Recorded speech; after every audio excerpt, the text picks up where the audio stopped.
Halo semuanya, selamat datang kembali di channel ini. Di video hari ini, kita akan membahas buku luar biasa karya Simon Sinek, Leaders Eat Last, Why Some Teams Pull Together and Others Don't.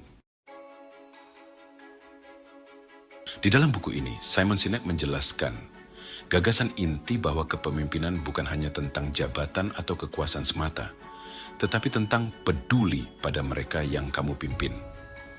Dia menggunakan contoh dari berbagai organisasi, termasuk militer, untuk menunjukkan seperti apa kepemimpinan sejati itu.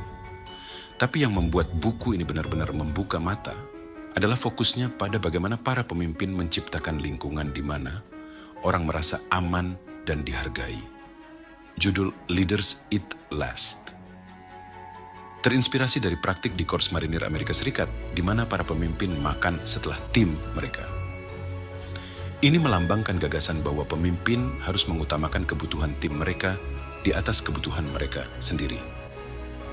Menurut Sinek, ketika orang merasa aman dan dilindungi oleh pemimpin mereka, mereka lebih mau mengambil risiko, bekerja sama, dan tetap setia. Salah satu konsep kunci dalam buku ini adalah circle of safety atau lingkaran keamanan. Bayangkan sebuah lingkaran di mana semua orang di dalamnya merasa aman karena mereka tahu pemimpinnya melindungi mereka.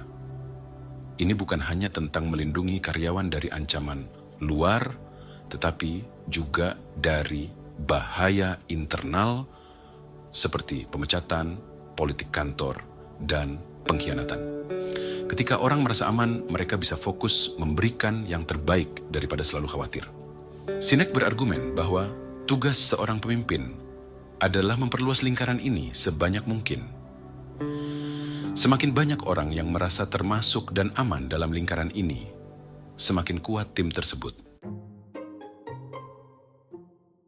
Selanjutnya, konsep kekuatan kimiawi EDSO. Apa sebenarnya yang mendorong orang untuk merasa aman dan termotivasi? Dalam bukunya, Sinek membahas sains perilaku manusia dan memecahnya menjadi 4 zat kimia utama: endorfin, dopamin, serotonin, dan oksitosin. Mari kita bahas secara singkat apa yang dilakukan masing-masing. Endorfin menyembunyikan rasa sakit dan membuatmu tetap berjuang. Dopamin, zat kimia prestasi yang memberi hadiah saat kamu menyelesaikan tugas. Serotonin, zat kimia kepemimpinan yang mendorong rasa bangga dan status. Oksitosin, hormon cinta yang menciptakan rasa percaya dan koneksi. Ketika para pemimpin menciptakan lingkungan yang merangsang pelepasan zat-zat kimia ini, orang-orang merasa lebih terlibat dan terhubung. Misalnya, oksitosin membangun ikatan kepercayaan, sementara serotonin membuat orang merasa dihargai dan dihormati. Bersama-sama, zat-zat kimia ini menciptakan budaya di mana orang bekerja keras, bukan karena mereka harus, tetapi karena mereka ingin. Topik lainnya adalah pelajaran kepemimpinan. Bagaimana kita bisa menerapkan konsep-konsep ini di dunia nyata? Ada 5 pelajaran utama yang bisa langsung kita terapkan dari buku ini.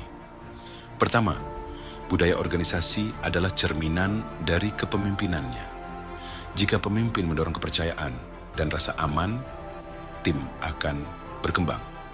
Kedua, pemimpin menentukan nada dan arah budaya organisasi. Tindakan dan sikap mereka dicontoh oleh tim. Ketiga, integritas. Itu penting.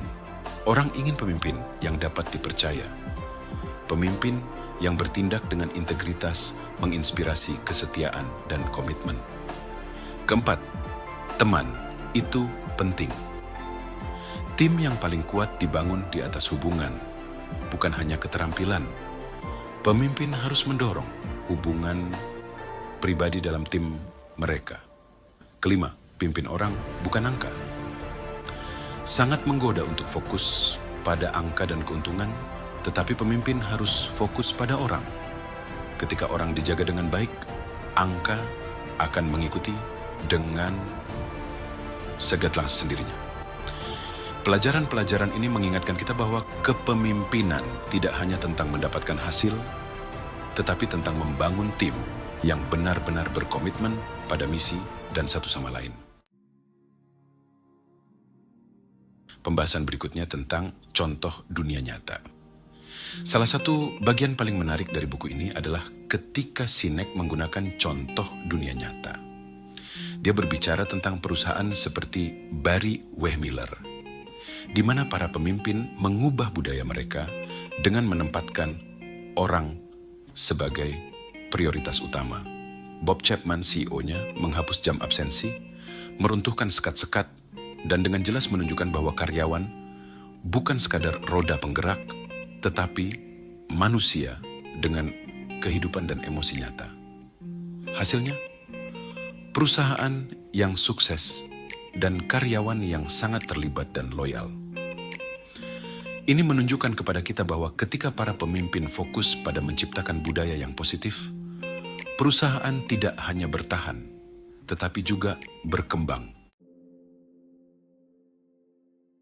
Bagian akhir buku ini membahas bagaimana menjadi pemimpin hebat. Sinek menekankan bahwa kepemimpinan bukanlah sesuatu yang mudah. Itu datang dengan pengorbanan. Pemimpin hebat bersedia untuk menempatkan kebutuhan orang lain di atas kebutuhan mereka sendiri, dan sebagai konsekuensinya, mereka membangun tim yang sangat loyal dan berdedikasi. Pemimpin adalah mereka yang maju terlebih dahulu ke ketidakpastian. Mereka bergegas menuju bahaya. Mereka menyingkirkan kepentingan mereka sendiri untuk melindungi kita. Inilah jenis kepemimpinan yang diyakini Sinek dapat mengubah bukan hanya perusahaan, tetapi dunia. Inti dari Leaders Eat Last adalah ide sederhana. Kepemimpinan sejati bukan tentang kekuasaan, tapi tentang kepercayaan. Dalam tim yang solid, pemimpin menciptakan lingkungan di mana setiap orang merasa aman, dihargai, dan dipercaya. Untuk menjadi pemimpin seperti itu, menurut buku ini ada 3 langkah yang harus dilakukan. Langkah pertama untuk jadi pemimpin yang hebat adalah membuat lingkaran keamanan buat tim kita, agar mereka merasa aman. Ini berarti menciptakan lingkungan di mana setiap anggota tim merasa dihargai, didengar, dan didukung. Bagaimana cara membangun lingkaran keamanan itu? Pertama, akui usaha mereka, rayakan kemenangan kecil meskipun hasilnya belum sempurna. Ini menunjukkan bahwa kita peduli pada perkembangan mereka, bukan hanya hasil akhirnya. Kedua, lindungi tim Anda. Jika ada konflik, jadilah perisai. Bertindaklah jika diperlukan untuk menyelesaikan masalah, sehingga tim Anda tidak merasa terisolasi atau tidak aman. Selanjutnya, latih empati. Pemimpin yang hebat tidak hanya mengelola, tetapi mereka peduli. Mereka memahami bahwa setiap anggota tim adalah individu dengan tantangan dan impian yang unik. Empati bukan hanya tentang mendengar, tetapi tentang benar-benar memahami dan bertindak. Berikut cara membangun empati. Pertama, ajukan pertanyaan.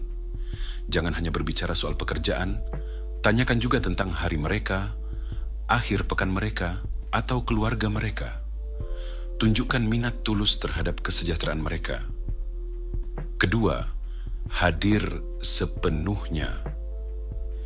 Saat seseorang berbagi kekhawatiran atau ide mereka, dengarkan tanpa gangguan. Letakkan ponsel Anda, tutup laptop, dan berikan perhatian penuh kepada mereka. Terakhir, pemimpin hebat memimpin dengan memberi contoh.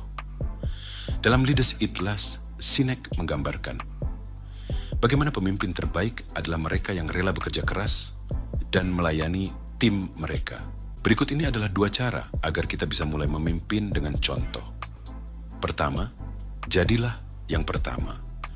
Baik itu mengambil risiko pertama atau bekerja lebih lama untuk menyelesaikan proyek, kita harus tunjukkan pada semua anggota tim bahwa kita ada di garis depan bersama mereka. Kedua, bertanggung jawab. Jika ada yang salah, akui kesalahan. Jangan lempar kesalahan kepada tim. Ini membangun budaya, kepercayaan, dan tanggung jawab. Dengan membangun lingkaran keamanan, melatih empati, dan memimpin dengan contoh, kita tidak hanya mengelola tim, tetapi menginspirasi sekelompok orang untuk memberikan yang terbaik setiap hari. Mulailah hari ini dengan menerapkan 3 langkah ini.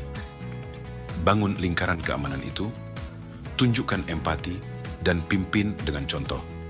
Tim kita dan capaiannya akan berterima kasih untuk itu.